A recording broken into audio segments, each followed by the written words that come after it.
जन्मान्यस्य तोन्वयादित्रतश्चार्थेष्वभिज्ञास्पराट् तेणे ब्रह्महृदाचदिकवये मुह्यन्ति यत्सूरया तेजो वारी मृदां यथा विनिमयो यत्र त्रिसर्वं वृषा धाम्ना स्वेन सदा निरस्तकुहकं सत्यं परम धीमहि सत्यं परम धीमहि. आजच्या या श्लोकामध्ये भगवंत एक नवीनच सिद्धांत इथे प्रस्थापित करतायत. एका पायरीनं ते अर्जुनाला हळूहळू वरपर्यंत घेऊन जात आहे. तेव्हा आत्म्याला पाहणं हे शक्य नाही आहे, आत्म्याला पाहिलं जाऊ शकत नाही, पण आत्म्याची अनुभूती घेतली जाऊ शकते. अर्जुनाला भगवंत सांगतायत तुझ्या शोकाचं जे कारण आहे ना, ते कारण असं आहे की हे जे समोर दिसणार आहे किंवा हे तुला तू म्हणून जे वाटतंय ते शरीर हे सगळं नष्ट होणार. जिथे आसक्ती जोडली गेलेली आहे ती तुटणार आहे.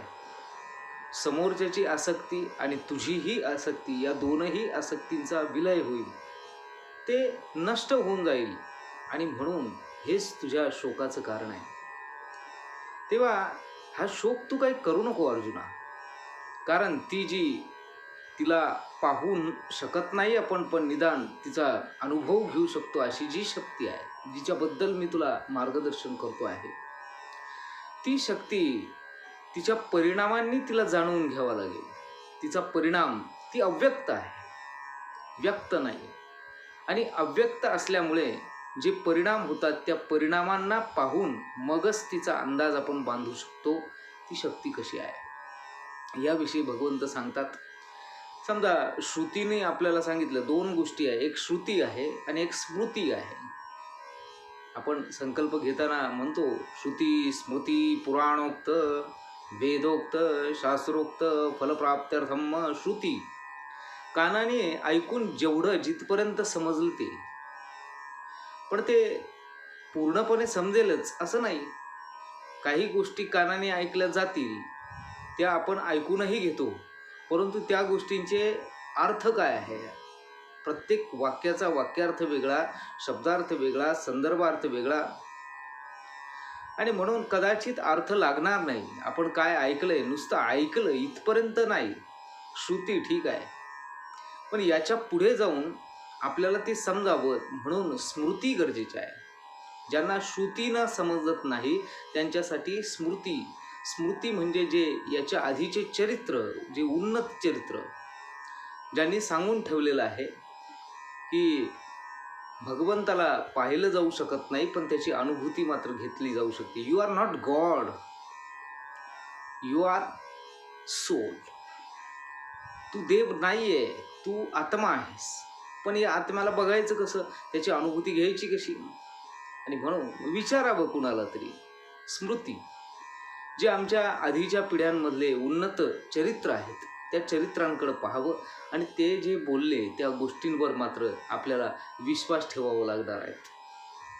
आपण पण आपले वडील कोण याच्यासाठी आपण जन्माला आल्यानंतर हजारो लोकांची DNA टेस्ट करत बसत नाही. उदाहरण थोडंसं वेगळं वाटेल, पण सत्य गोष्ट तीच आहे की आपले वडील कोण हे जाणून घेण्यासाठी आपण सगळ्या जगाचे आपण DNA टेस्ट करत बसत नाही. आपल्या आईनं आपल्याला सांगितलं हे तुझे वडील म्हटल्यानंतर आपण विश्वास ठेवतो. अधोश्रद्धा आहे ती सुद्धा. अशी अधोश्रद्धा आपल्याला ठेवावा लागणार आहे. स्मृतिकार जे आहेत त्या स्मृतिकारांवर तेच सांगतायत ना. म्हणजे याचा अर्थ हे सत्य असलंच पाहिजे, 101%. त्याच्यावर मी विश्वास ठेवलाच पाहिजे. आणि म्हणून त्याला पाहिलं जाऊ शकत नाही, त्याला पाहिलं जाऊ शकत नाही, पण त्याची अनुभूती मात्र घेतली जाऊ शकते. तो कसा आहे याचं वर्णन करताना भगवंत अर्जुनाला सांगतात, अव्यक्तोयम चिन्त्योयम अविकार्योयमुच्यते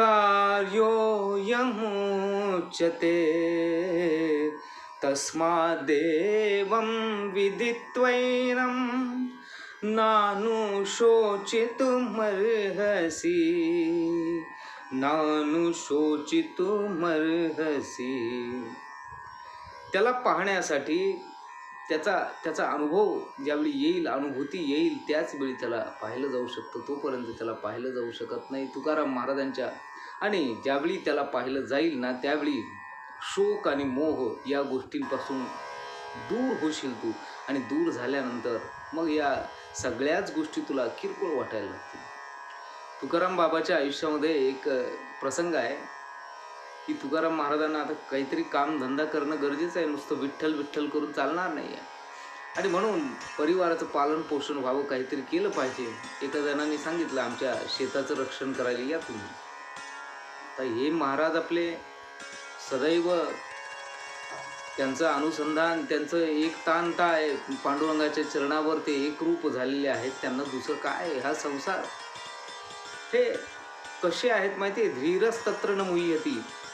धीर आहे, शांत आहे, काही कुठल्याही गोष्टीचा परिणाम नाही. पण मग आता आग्रह खूप झाला म्हटल्यानंतर सांगितलं, येतो बुवा. पिकाचं रक्षण करण्यासाठी तुकोबाराय गेले आणि शेतामध्ये गेल्यानंतर राखण करायचं सोडून दिलं.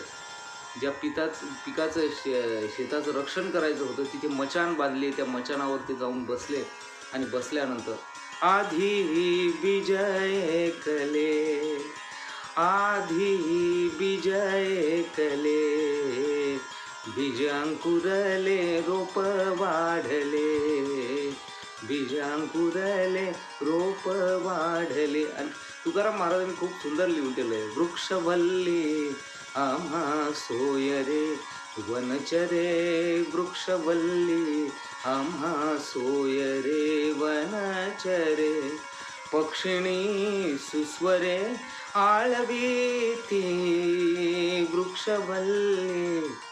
ते बसले जाऊन आणि बसले जाऊन म्हटल्यानंतर पांडुरंगाचं नामस्मरणीत चालू आहे, विठ्ठल विठ्ठल विठ्ठल विठ्ठल विठ्ठल विठ्ठल. हे होत असताना शेजारच्या माणसांनी तुकाराम बुवाची फजिती करण्यासाठी या वावरामध्ये, शेतामध्ये मोठे दांडगे, चांगले बैल गाया ह्या सगळ्या जनावरांना पाठवून दिलं. जनावरांनी शेत पूर्ण उद्ध्वस्त करून टाकलं. आणि उद्ध्वस्त केल्यानंतर ज्यावेळी हे समाधीतून बाहेर आले, ते समाधीत कधी असायचे आणि समाधीतून बाहेर कधी असायचे याचं माऊली आमचं काल मी सांगितलं, वर्णन करता. एक ऐकताची निवाले ते देहभावी सांडिले, एक अनुभवे पातले तद्रूपता. तद्रूप होऊन गेलेले तुकोबाराय आणि तद्रूप झालेले तुकोबाराय ज्यावेळी भानावर आले, पाहिलं सगळं शेतीचं नुकसान झालेलं आहे. मालक पळत पळत आला, अरे तू काय करून ठेवलंय? राखण करायला सांगितलं होतं पिकाचं. आता एक काम कर, एवढं सगळं माझं नुकसान झालंय, त्याच्या बदल्यामध्ये तुझं घर माझ्या नावावर करून टाक, घर नावावर करून टाक. एवढी मोठी गोष्ट तो मालक बोलतोय, पण हे आपले शांत आहे, यांच्यावर कुठलाही धम्म परिणाम आहे. आणि मग आरामात तुकाराम महाराजांनी घराच्या कागदपत्रांवर सही करून टाकली बघा. आणि ही एवढी सही केल्यानंतर, घर दुसऱ्याच्या ताब्यात देऊन टाकल्यानंतर मालमत्ता प्रॉपर्टी सगळी गेली आहे, शून्य झालेला आहे हा माणूस. आणि अशा वेळी हा माणूस विठ्ठल विठ्ठल करीत घरी येतो. बायकोने सांगितलं, आज काही आणलं का हो? नाही, आज काही नाही मिळालं गावले. नाही. मग शेतावर तर गेले होते तुम्ही राखण कराया, काही बिदागी मिळाली असेलच की नाही? नाही ग, पण तिथे थोडीशी चूक झाली माझ्याकडून. काय चूक झाली? या बायकोच्या अंगावर काटा आला. माहिती होतं नवरोबा कसा आहे. आणि मग तुकोबारायांनी सांगितलं की माझ्या हातून चूक अशी झाली, विठ्ठलाचं नामस्मरण करायला लागलो, पिकामध्ये खोंड घुसले आणि घुसल्यानंतर सगळ्या पिकाचं नुकसान. मग काय केलं तुम्ही? मग काय, सगळं घर नावावर करून टाकलं. काय करावं या माणसाला? त्या काळ्या मुंगळ्यानं डसून घेतलं, माझ्या संसाराचा पार इस्कोट करून टाकला. तुकाराम महाराजांच्या बायकोनी पांडुरंगाला खूप शिव्या दिल्या आहेत. आणि हे नातंच वेगळं आहे. भक्त आणि भगवंत यांचं हे नातंच वेगळं आहे. ते नातं जोपर्यंत अनुभूती नाही ना, तोपर्यंत त्याचा आपल्याला आनंद तो कळणार नाही.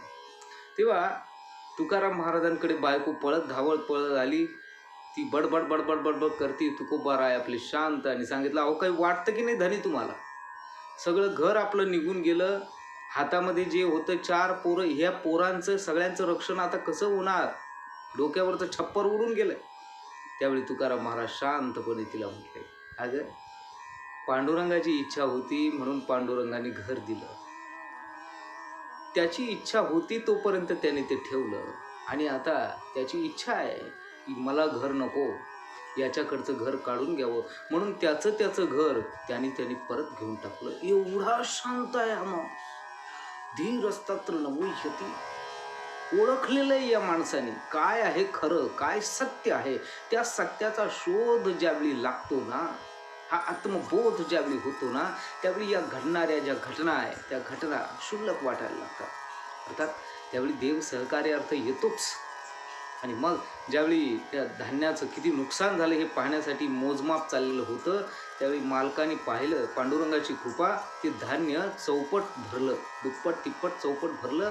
आणि भरल्यानंतर मालक ज्याच्या वावराचं नुकसान झालं पळत पळत आला, तुकाराम महाराज माफ करा आम्हाला, अहो एवढं मोठं एवढं धान्य आहे ते उरलेलं आता तुम्ही घेऊन, यांनी सांगितलं नाही. पण मनामध्ये मात्र त्यांना कळलं ही पांडुरंगाची कृपा आहे, ही आहे अनुभूती, हे आहे भगवंताचं अस्तित्व, त्याचे दाखले, तो अनुभव आहे. होणाऱ्या परिणामांकडे पाहून हा अव्यक्त आहे, तो आपल्याला डोळ्याने तो पाहू शकत नाही, पण त्याचा अनुभव मात्र घेतला जाऊ शकतो. आणि त्या अनुभवाच्या द्वारे त्याला आपण बघू शकतो. त्याच्याबद्दल आता त्याला जाणून जर घ्यायचं असलं तर आजच्या काळात जसं प्रमाण मानले जातात, मी बऱ्याचदा बोलतो 10 वेगवेगळे प्रमाण आहे कुठली गोष्ट सिद्ध होण्यासाठी, की ते खरं आहे सत्य की असत्य हे पाहण्यासाठी प्रमाण आहे. जसं प्रत्यक्ष प्रमाण पहिलं प्रमाण आहे, त्यातले 3 हे मुख्य आहे. प्रत्यक्ष प्रमाण, मी डोळ्याने जोपर्यंत पाहत नाही, आजचं सायन्स जे आहे ते प्रत्यक्ष प्रमाण यावर विश्वास ठेवणार आहे. Where is God, where is God. आणि ज्यावेळी देवाची मला गरज पडेल त्यावेळी मी तो परीक्षा नळीत तयार करीन. हे सायन्सवाले जे आहेत हे प्रत्यक्ष प्रमाणवाले.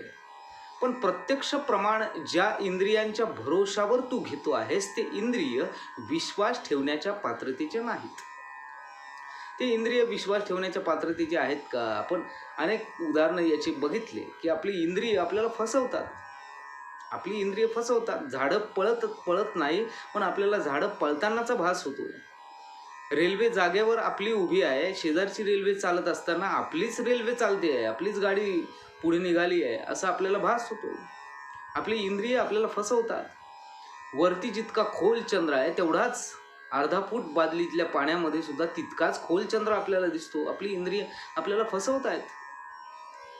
किंवा काही वेळा आपल्याला भ्रम होतो, भ्रमित होतो माणूस, काही कळत नाही त्याला.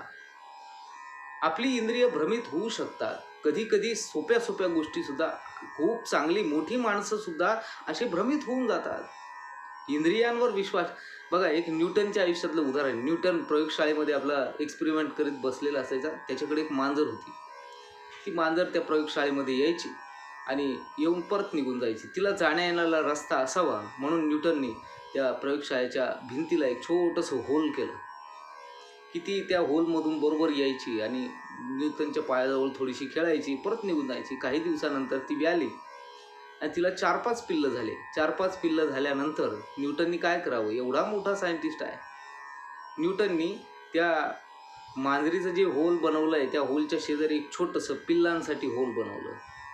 पण ते पिल्लं त्या होलमधून जातच नव्हते, ते मांजरीच्या पाठीमागे जायचे. मग न्यूटनच्या डोक्यामध्ये ट्यूब पेटली, अरे किती मूर्ख आहे मी.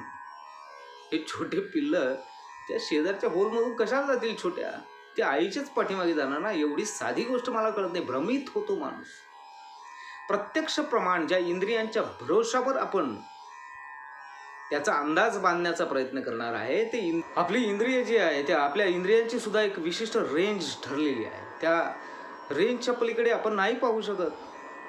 डोळे एका विशिष्ट मर्यादेच्या पलीकडे नाही पाहू शकत. कान एका विशिष्ट मर्यादेच्या पलीकडचा आवाज नाही ऐकू शकत. आकाशामधून वरती विमान आपल्याला जाताना दिसतं, तो आवाज नाही आपल्याला ऐकू येत. आपलं नाक वास घेण्याची जी आपली शक्ती आहे ती एका विशिष्ट मर्यादेपर्यंत आहे, त्याच्या पलीकडे आपण नाही. म्हणून अनुमान प्रमाण, तर्क काय करायचा? काल आपण बोललोय, अरे ब्रह्मांड इतकं मोठं आहे आणि शिवाय ते पसरत आहे, ते पसरणार आहे. एक सूर्याचा शोध आता आमच्या सायंटिस्टनी एक सूर्य शोधून काढला. त्या सूर्यावर जर जायचं असलं तर कमीत कमी प्रकाशाच्या वेगाने आपल्याला 40 वर्ष लागतील. प्रकाशाचा वेग 1,86,000 किलोमीटर प्रति सेकंद. या वेगाने जर आपण निघालो कुठलं, आता सध्या स्क्रॅम जेट असेल किंवा 1200 किलोमीटर 1500 किलोमीटर हार्डली एवढा आपला आहे आवाका, पण याच्या प्रकाशाचा वेग एवढा आपल्याला गाठायचा आहे. आणि हेच टाईम ट्रॅव्हलबाबत आईन्स्टाईनने सांगितलं, या वेगापर्यंत जर आपण गाठू शकलो तर आपण टाईम ट्रॅव्हल करू शकतो. तर या वेगाने जरी गेलं तरी त्या सूर्यावर किंवा त्या ठिकाणापर्यंत पोहोचायला 40 वर्ष लागतील आणि त्याच्याही पुढे आणखी पसरलेलं आहे. ते तर्काने नाही समजलं जाऊ शकणार. प्रत्यक्ष प्रमाण फेल आहे, अनुमान प्रमाण फेल आहे, आणि मग तिसरं प्रमाण उरतं शब्द प्रमाण. आणि हे शब्द प्रमाण आपण मानलं पाहिजे. याला स्मृती असं म्हणतात, जे पूर्वज सांगताय, जे आपल्या मोठ्या लोकांनी सांगून ठेवलंय. इंग्रजीमध्ये असं म्हणतात, don't try to see God, serve God in such a way that he want to see you. त्यानं तुला पाहावं, देवानं. जहाँ पर भक्त भगवान का सुमिरन करे वो सामान्य भक्ति है, और जहाँ स्वयमेव भगवान भक्तों का सुमिरन करने लगे वो तो भक्ती की परिकाष्ठा होती है. अशी परिकाष्ठा झाली होती पंढरपूरला, आणि म्हणून म्हणतात तो योग नाही, तो महायोग आहे. असो, तेव्हा भगवंताला जर जाणायचं असलं किंवा या आत्मतत्वाला जाणायचं असलं, त्याला प्रत्यक्ष पाहू शकत नाही, पण होणाऱ्या परिणामांनी त्याचा अंदाज बांधला जाऊ शकतो. तसा अंदाज तू बांध अर्जुना. तो अव्यक्त आहे, तो अपरिवर्तनीय आहे, तो अविकारी आहे. अशा अव्यक्त, अपरिवर्तनीय, अविकारी तत्वावर तू विश्वास ठेव. आणि हे जे काही नष्ट होणार आहे ते नष्ट होतच नाही आहे. तू जर या दृष्टिकोनातून, या आत्मबोधाच्या पायरीवर उभं राहून जर या सगळ्या गोष्टींकडे हा चष्मा लावून बघशील, त्यावेळी तुला जाणवेल, त्यावेळी तुला कळेल की मी ज्या कल्पना करतोय त्या खोट्या आहेत. हे सगळं ज्याला मी सत्य म्हणतो ते सत्य नाहीच, जे मी अनुभवतो तेही सत्य नाहीच. सत्य यापेक्षा वेगळं आहे. ज्यावेळी त्या सत्याचा बोध तुला होईल ना अर्जुना, त्यावेळी तू शोक करणार नाहीस. आणि म्हणून मी तुला सांगतो, त्याचा बोध करून घे. नत्वम शोचितुमर्हसि. भगवंत अर्जुनाला पुन्हा एकदा मार्गदर्शन करून एक नवीन सिद्धांत, त्या तत्वाच्या बद्दल आत्मबोध करवताना तो अव्यक्त असलेला, अविकारी असलेला परमात्मा जो आहे त्याचा बोध करवण्याचा प्रयत्न भगवंत करतात. इथे थांबूया. माझ्या या चॅनलला लाईक करा, शेअर करा, सबस्क्राईब करा, आणि बेल आयकॉन दाबायला अजिबातही विसरू नका. रामकृष्ण हरी. धन्यवाद मंडळी.